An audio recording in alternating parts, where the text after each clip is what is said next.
kembali di Q&A, masih bersama Wamenaker kita, Bang Noel. Bang Noel, sebelum kita mulai lagi nih, tadi udah panas ya, kita ademin dulu. Ada 2 foto yang nanti akan saya tampilkan, dan ini love meter. Silahkan dinilai 1 sampai 10, cintanya sebesar apa. Oke, foto yang pertama kita tunjukkan ke Bang Noel.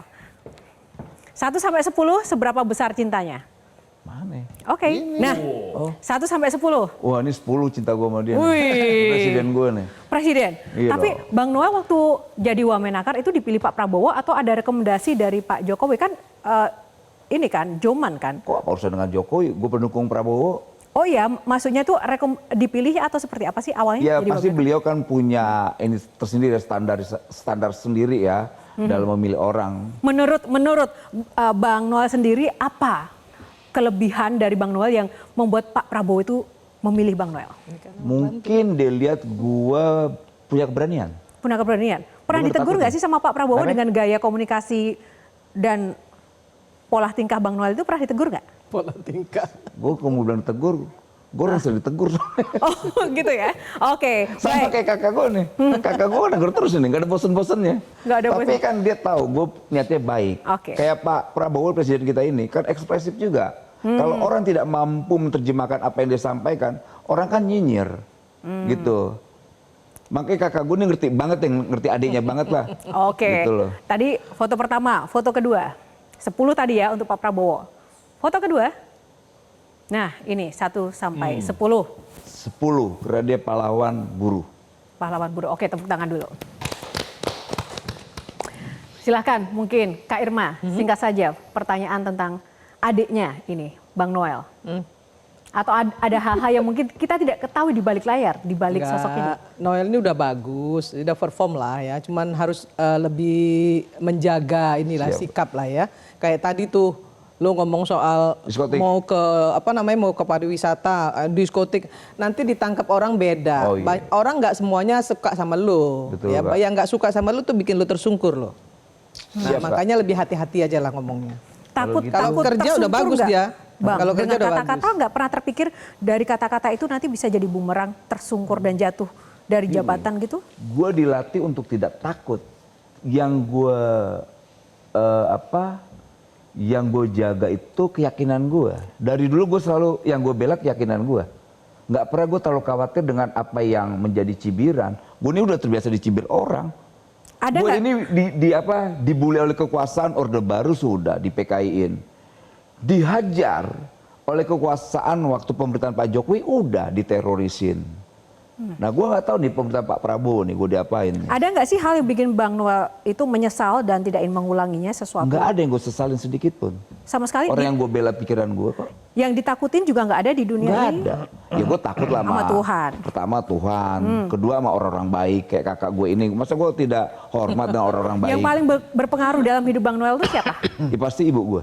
Ibu. Emang Ibu. pesan ibu apa? Kalau ibu lihat Bang Noel sekarang gimana? Ya gue pasti, ya gimana ya, gue pasti nangis lah. Saat pada puncak kesuksesan gue, orang tua gue nggak di sebelah gue, ibu gue. Harapan ibu tentang Bang Noel tuh dulu seperti apa sih? Yang pasti gue harus menjadi anak yang baik. Seperti ibu gue harus nyontoh apa yang ibu gue lakukan terhadap orang lain. Dia selalu ngebantu. Dan alhamdulillah kemarin gue ke Kemayoran, ada seorang ibu bekas pedagang di Terminal 3 Bandara. Kemudian dia kerjaannya nolongin anak-anak TKI yang terbuang ya, bayi-bayi masih di umur 2 bulan ditolongin sampai ada 23. Lantas ketika anak-anak itu udah besar dan ibu itu menua, dia kemudian sakit kakinya stroke, nggak ada yang nolong, dia nggak bisa berbuat apa-apa lagi. Selain dengan doanya, yang di kepala saya cuma satu, ini saya harus nolong ibu ini karena dia seperti orang tua saya. Saya nggak kenal sama sekali. Waktu pertama ibu itu nelpon saya curiga nih jangan-jangan ibu ini modus nih. Gitu, makanya saya nggak mau tolong. Pas saya lihat, ternyata itu benar realitanya. Orang ini nolong orang 23 anak-anak yang terbuang ya. Maaf banget, saya nggak ada maksud merendahkan perempuan. Dia habis dilahirkan, kemudian dibuang, ditinggalkan di bandara. Oke. Diambil sampai 23. Saya ngebayang buset, 1 atau 2 anaknya bisa ngamuk-ngamuk kali gue nih. Tapi ibu ini sabar. Ya akhirnya salah satu dari anaknya, alhamdulillah. Kemarin ketika saya komunikasi sama teman saya di institusi kepolisian, dia berkali-kali daftar menjadi polwan nggak diterima. Kemudian saya telepon polisi, ada orang polisi di situ yang cukup bangga ngeliat anak ini ya, tekadnya, keberaniannya, ya secara akademik juga bagus, memenuhi lah syarat. Akhirnya dia masuk gitu. Oke. Semangat dan tadi ya mengingat support ibu luar biasa. Ya. Silakan Bang Hensat. Ordal dong itu. Kenapa lu? Ya, Ordal. terlepas dari Apa? ordalnya itu ya. Ordal kan telepon. Siapa ordal? Ih, Pak Wamen. Enggak ordal lah. Soal kemanusiaan tuh nggak bisa ordal, Bos. Tapi kan ada ketentuan-ketentuan. Nah, itu tadi. Misalnya secara akademik, tinggi dan semuanya. Selama ketentuan itu terpenuhi, saya rasa nggak pakai ordal. Makanya itu tadi menurut saya Uni benar tuh. Hati-hati dengan penerimaan orang. Kan tadi kan Pak Wamen bilang, saya telepon teman saya di kepolisian. Jadi kesannya tuh Pak Wamen memberitahu, dia 2 kali ikut menginformasikan. Ini pertanyaan saya sekarang gini lah. Menurut Bang Noel, ini jadi Wamenaker ini pencapaian tertinggi atau belum? Atau masih pengen jadi Menteri Pariwisata nantinya tuh? Gue pencapaian tertinggi gue bukan menjadi pejabat.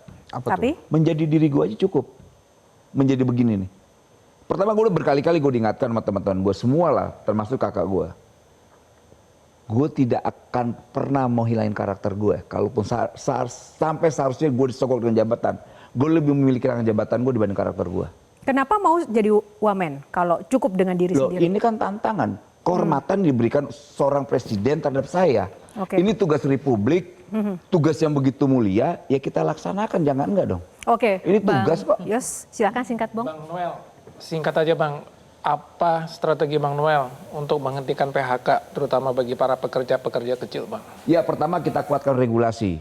Pertama itu lantas kemudian kita harus punya komunikasi yang baik terhadap pelaku usaha, khususnya industri. Dan kita akan komunikasikan problem apa yang dihadapi oleh kawan-kawan pelaku usaha. Terkait misalnya izin, lantas regulasi yang tidak berpihak kepada mereka. Nah hari ini momentum untuk industri kita bangkit. Ini momentum kita. Makanya katanya poin yang paling penting adalah membangun patriotisme antara industri, pelaku usaha, dan para pekerjanya. Jangan sampai lagi problem ini kan yang hilang, yang tidak dimiliki oleh pengusaha, tidak juga dimiliki oleh buruhnya. Namun saya dua-duanya memiliki hal ini. Agar apa? Bisa saling mengerti, oh iya hari ini dampak Donald Trump, akhirnya kawan-kawan pengusaha sedikit lemah. Ya punya rasa itu, maksud saya pengertian itu. Nah pengusaha juga, tolong dong kawan-kawan buruh ngerti dong, kami lagi ini nih. Nah makanya kita ramah, jangan juga kita, ya kalau bahasa kawan-kawan pengusaha, kok kami di Vietnam, mereka buka karpet merah loh Pak ke kami. Kok kami di Indonesia malah diperlakukan seperti ini. Nah itu keluhan pengusaha. Nah artinya ada masalah di mana? Di regulasi. Yang tidak apa? Tidak ramah terhadap para pelaku usaha. Kita tunggu nanti regulasi yang lebih ramah lagi ya. Kalau Bang Dery singkat saja Bang. Mungkin singkat aja gini, Bang Noel. Kemarin Pak Prabowo juga presiden kita tercinta kan sudah statement kan, begitu di Hari Buruh apa segala macamnya. Nggak usah banyak-banyak, mungkin minimal 4 aja yang saya ingat ya dari perkataan beliau gitu kan. Kapan direalisasikan gitu kan oleh Bang Noel beserta Pak Yasserli gitu ya, terkait yang pertama misalnya terkait penghapusan sistem outsourcing. Beliau mengatakan juga yang kedua adalah membentuk Dewan Kesejahteraan Buruh Nasional. Lalu yang ketiga tadi sempat dikatakan mengenai Satgas PHK. nah itu. Lalu yang berikutnya ada juga untuk undang-undang khusus buat ART atau PRT, pekerja rumah tangga atau pembantu rumah tangga, ya kan? Ya itu. Belum lagi tadi berbicara mengenai pahlawan Marsina. Yes, itu kan mau diangkat juga menjadi pahlawan gitu kan, Ibu Marsina. Nah maksudnya kayak begitu-begitu peran Anda nanti gimana tuh cara merealisasikan gitu? Kita ini pembantu presiden. Cara Pertama gini, dan kapan? ketika itu Singkat menjadi saja, perintah Bang. eksekutif ya kita laksanain. Gak mungkin kita mau mendahului di luar tupoksi kita. Ketika itu menjadi perintah eksekutifnya, itu perintah beliau, laksanakan. Tak usah pakai ragu-ragu. Nah. Kita sebagai pembantunya harus mampu menerjemahkan apa keinginan presiden kita. Atau apa yang menjadi keinginan pemimpin kita. Kita tunggu ya, tepuk tangan buat Bang Eben. Satu lagi singkat saja pesan buat pemirsa dan generasi muda di luar sana Bang. Pertama, tetap semangat, ini momentum kita memiliki republik ini. Jangan kita kabur. Tetap di Indonesia, semangat patriotisme itu kita jaga. Karena kita lihat di pemerintah Pak Prabowo ini pemimpin yang bisa diandalkan. Ini pemerintahan yang bisa sangat diandalkan. Karena kita lihat sikap Pak Prabowo hari ini begitu luar biasa, keberpihakannya bukan dengan omon-omon ya, tapi dengan kerja nyata. Terima kasih Bang Noel. Kalau ini tadi jangan kabur berarti udah beda ya. Kalau kemarin kabur dulu, sekarang jangan kabur. Terima kasih pemirsa. Sekian dulu Q&A kali ini, semoga bermanfaat untuk Anda. Kami akan kembali minggu depan. Sampai jumpa, saya Yohana Margarita undur diri. Bye.